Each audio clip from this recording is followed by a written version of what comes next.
Matthew chapter 5. I imagine you knew that, and we're probably already there. It's sure taken us a lot longer to study the Sermon on the Mount than it did for Jesus to preach it. But we are in Matthew chapter 5.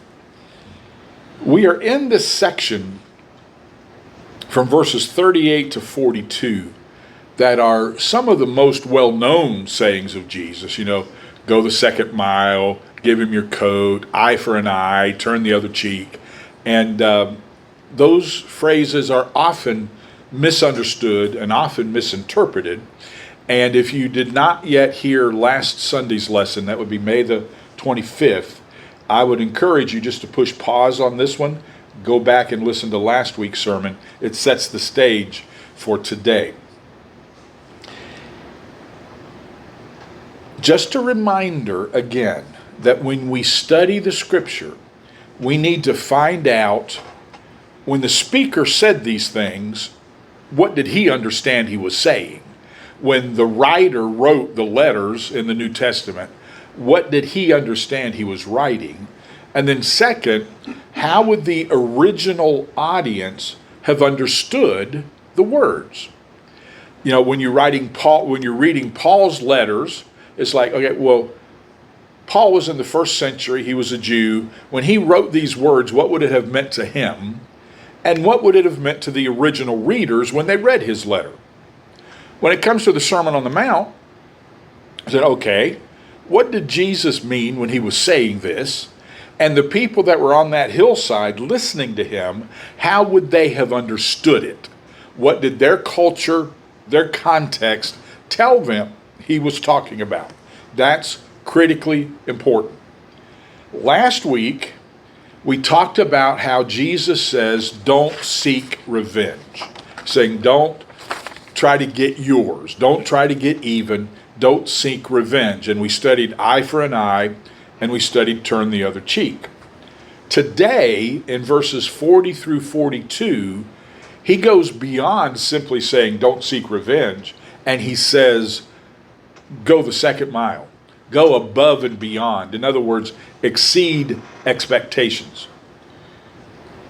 One of the years that I was working at the hospital, they had an employee recognition program that they called E squared, which was exceeding expectations.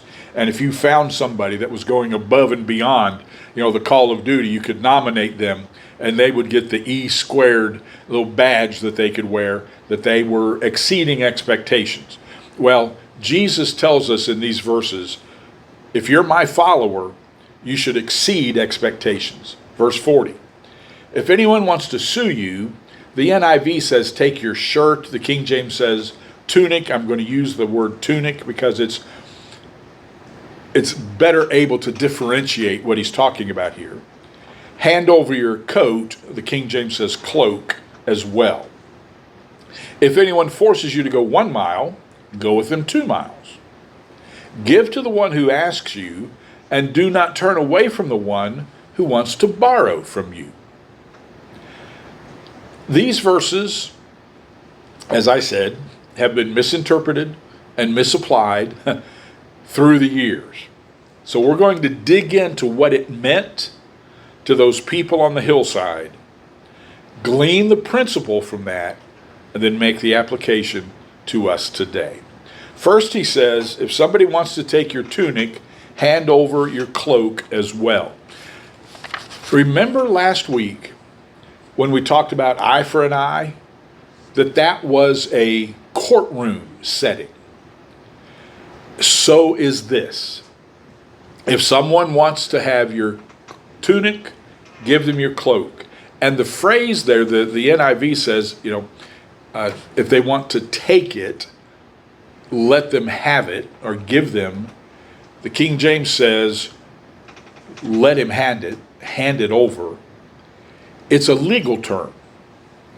And it has to do with giving your coat to repay a debt. So please understand, this is not a thief alongside the road ready to jump you and take your clothes. This is not somebody breaking into your house And you say, well, the Bible says if he wants my coat, I got to give him my clothes. So just come on in and take the big screen while you're at it. No, that's not what this is talking about. The context is court. In those days, if a person was unable to pay their fine, the judge could order them to give up the tunic. Now, the tunic was a long, sack-lined inner garment. It was usually made of cotton or linen. And even the poorest of the people of that day would have had at least 2 tunics.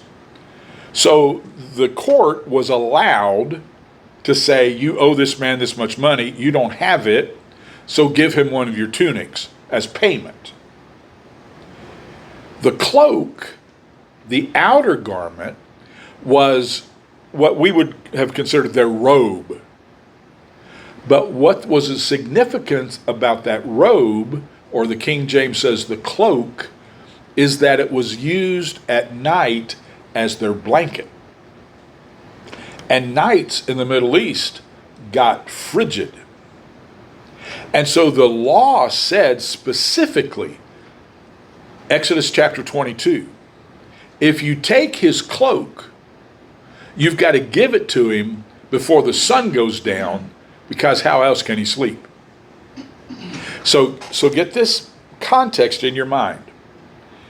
You're in court, you owe a fine. You're not able to pay the fine. The court could give one of your tunics to the person you owed the debt to. If that did not pay off the debt, the court could also say, well, give him your cloak too. But would then tell the person, you've got to make sure to give that man back the cloak before sunset because he needs it for his blanket at night. So that's the context of what Jesus is talking about.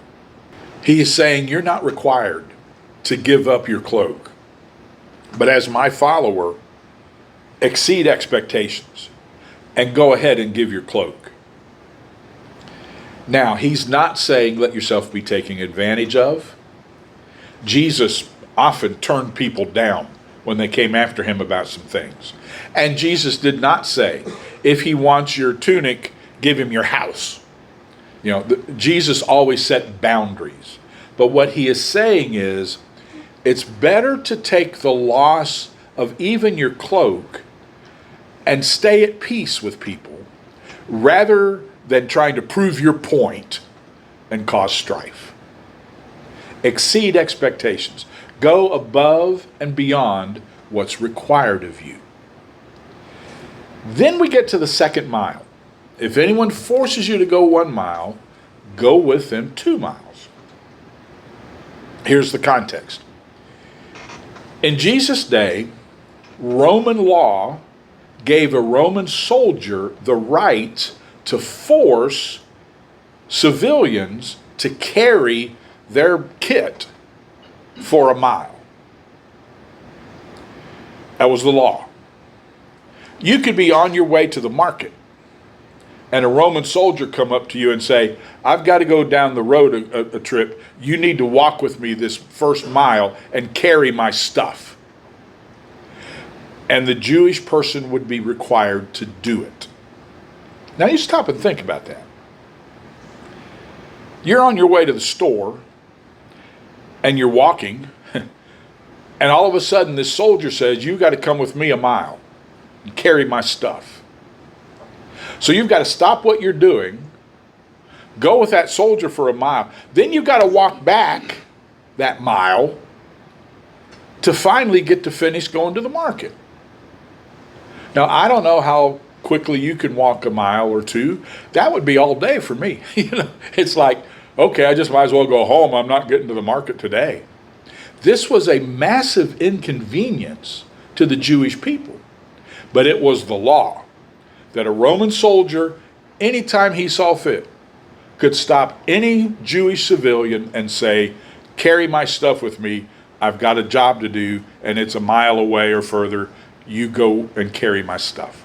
They were required to do it. The Jews hated that, obviously, because the Romans were their oppressors. The Romans were their persecutors. And now not only are you saying, we've got to put up with them, you're saying, I got to carry their stuff? That was an extremely hated rule by the Jews. And you got to know that most of the people sitting on that hillside had been forced to carry some Roman soldier's kit for at least a mile. Their mile was a little bit shorter than ours, but it's still, it wasn't 100 yards. And now here comes Jesus. The audacity of Jesus to say, when the Roman soldier requires you to go a mile with him, go 2 miles. What Jesus is saying is voluntarily go beyond the requirement of the law. Above and beyond. Exceed expectations. You're required to go 1, go 2.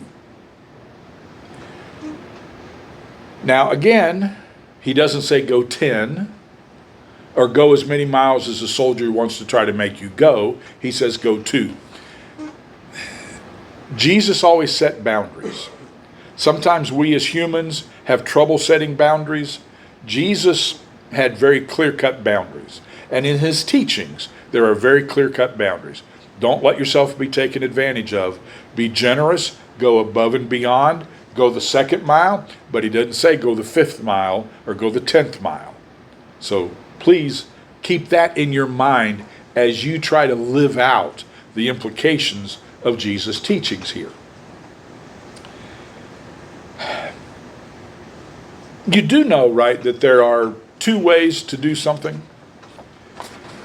Every parent knows that there are 2 ways to do something. Because you ask your child, would you please pick up your dirty clothes from off the floor and put them in the hamper? The hamper is literally, your clothes on the floor are touching the hamper. You could just put them in the hamper. And you know the typical way. You hear them stomping through the house, sighing, oh, this is terrible.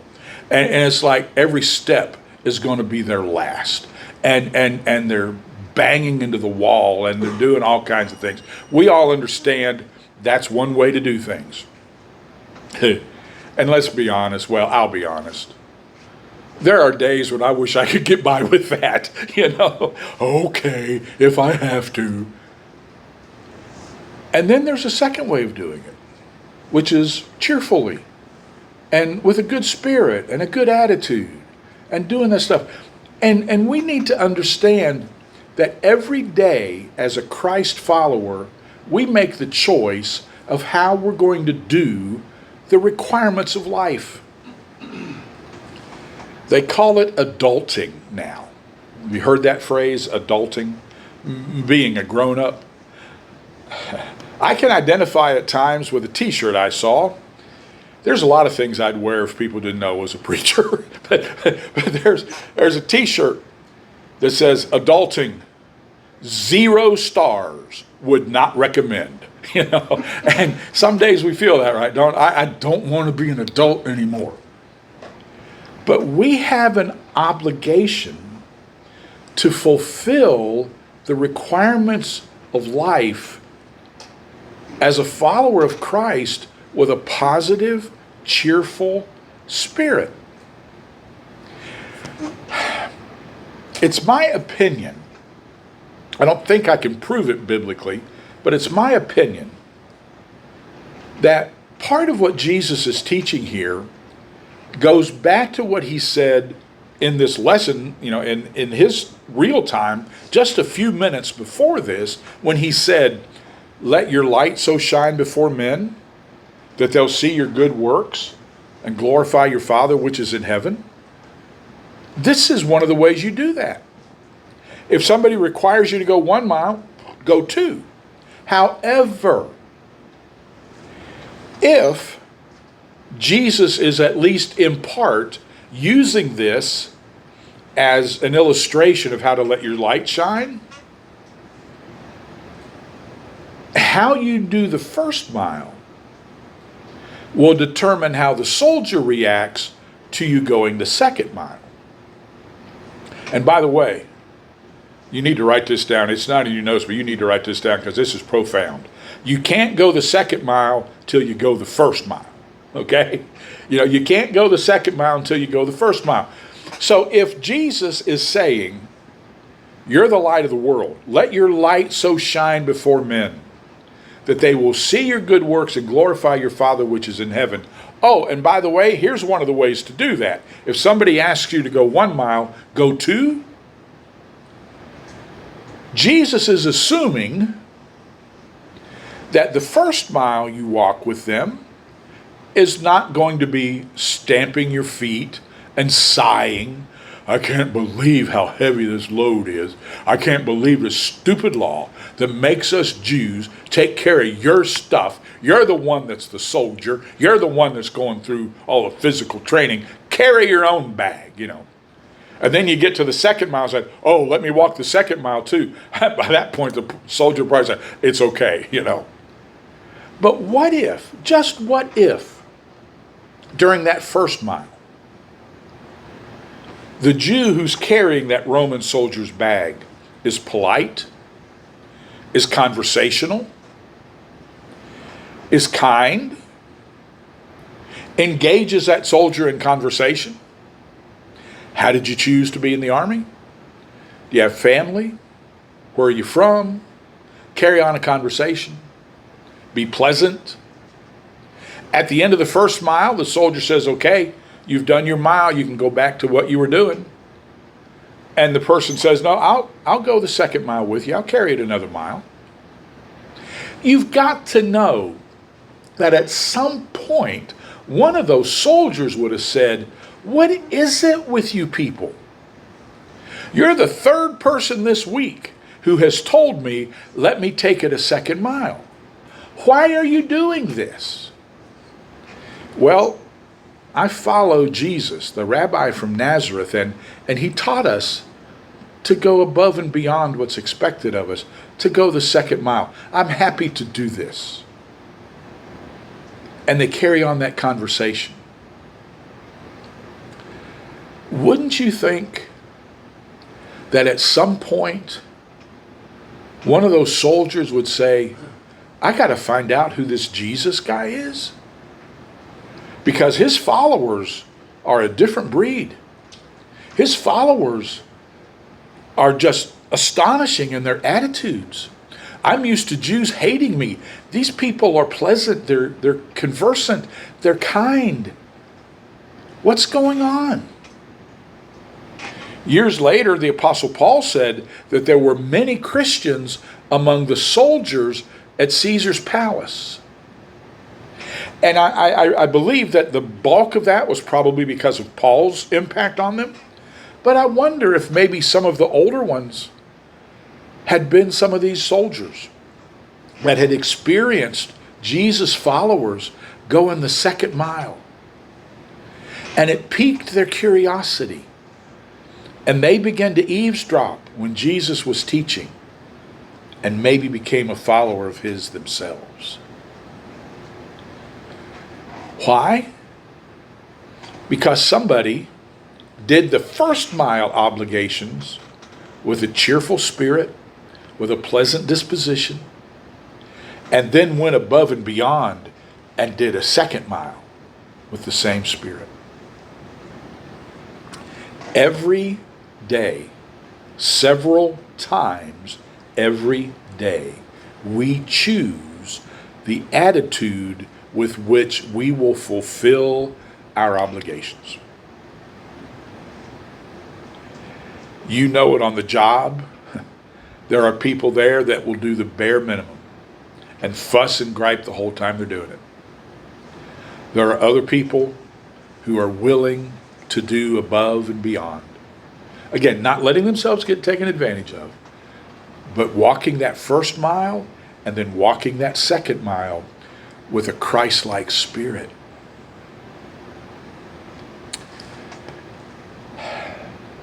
That's a challenge. But it doesn't do you any good to go the second mile with somebody if you're fussing and griping the whole first mile.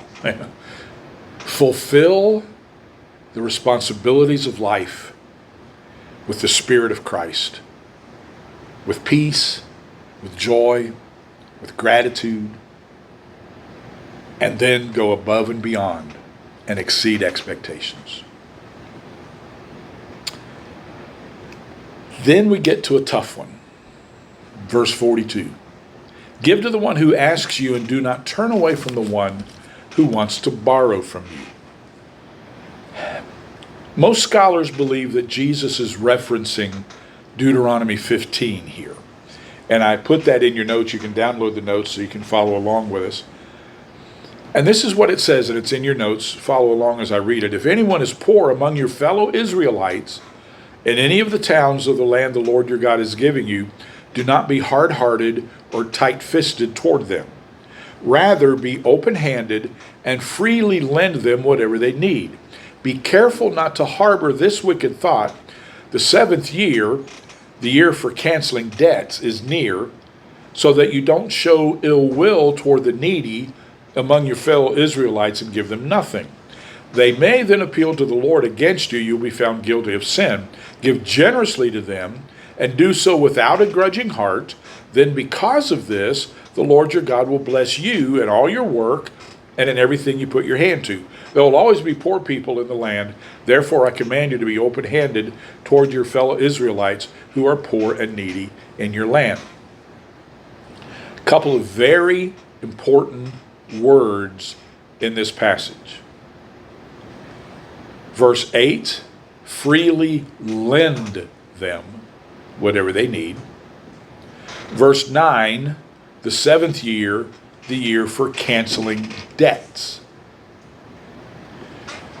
So, when Jesus is teaching this principle, when the disciples are listening to this principle, they have this passage as their context.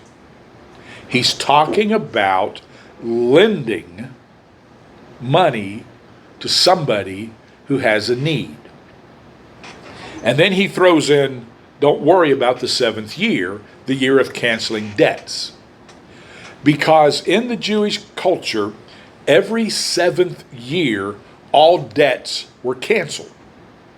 And whatever you owed, you didn't owe anymore. And so what he says is this: if it's the last month of the sixth year, and somebody has a need, and you think to yourself, if I lend them this money, in a month, I'll never get it back. He said that should not factor into the equation. If they have a need and you can help them, you should help them. Based on this passage, the rabbis taught 4 things about giving. It must not be refused. That is, if somebody has a legitimate need, you should not refuse to try to help them, because they said there's going to come a time in your life when you're going to have a need, and you may have to go to those very people that you turned down to ask for help. Second, giving must truly help the person that you're giving to. You're not giving to them to continue their lazy ways or their irresponsible ways. It must truly help them. Third, you must give privately. That is, you don't make a show of it. And when we get to Matthew chapter 6, Jesus elaborates on people who make a show out of giving to people.